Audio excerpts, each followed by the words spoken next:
नमस्कार, प्रणाम, राम राम. बरेच दिवसांनी व्हिडिओ बनवतोय कारण तब्येत बरी नव्हती.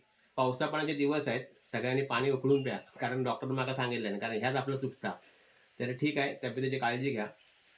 दुसरी गोष्ट सांगायची म्हणजे व्हिडिओ करतोय का माहिती आहे, श्रावण महिना आला आहे. त्या श्रावण महिन्यात ना हरिनाम, नामस्मरण ह्या घ्याच. कारण त्या गरजेचं आहे.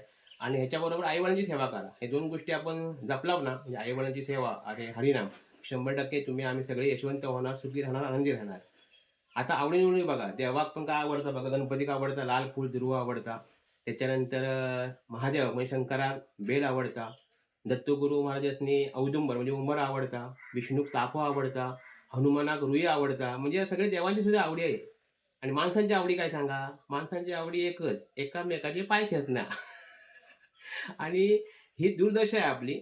तर असं काही करू नका. आणि पाय खेचता कोण माहिती ज्याचा कर्तृत्व काही नाही, जो आई-वडिलांची म्हणजे पूर्वीचं काय ठेवलेलं असतं ना इस्टेट, म्हणजे पूर्वीचं काय ठेवत, त्याच्यावर जो जगता ना, तो दुसऱ्याचे पाय खेचतो लक्षात घ्या.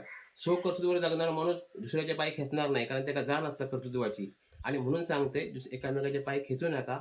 ही वाईट सवय आहे, अधोगतीवर जाण्याची लक्षणं आहे. समजा ना, एकामेकाची जिरव जगू नका. एकामेकाचा आधार द्या आणि सगळ्यांनी हसत-खेळत जगूया. आणि ह्यो व्हिडिओ का केलाय माहिती परवा गुरुपूजन सोहळ्यात गेलो होते ना, तेव्हा मला एकानं कमेंट टाकल्यान, तो शिकलेलो आहे, की "तू म्हणता आयशी बाप्पाची सेवा करतोस काय?"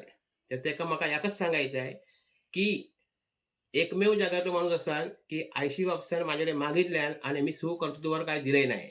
स्वतःच्या कष्टाच्या कमाईतनं मी माझ्या आयशी बापसाची जे काही बारीक-सारीक गोष्टी होती ना, ते मी वेळच्या वेळी म्हणजे त्यासनी मदत केलेली आहे. म्हणजे पूर्तता केली कारण माझं कामच आहे इथं. लक्षात आलं?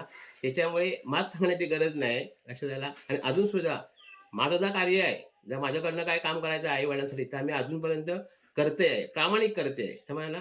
देव साक्षीक आहे. त्याच्यामुळे झूठ नाही, पण सच आहे सगळ्या या.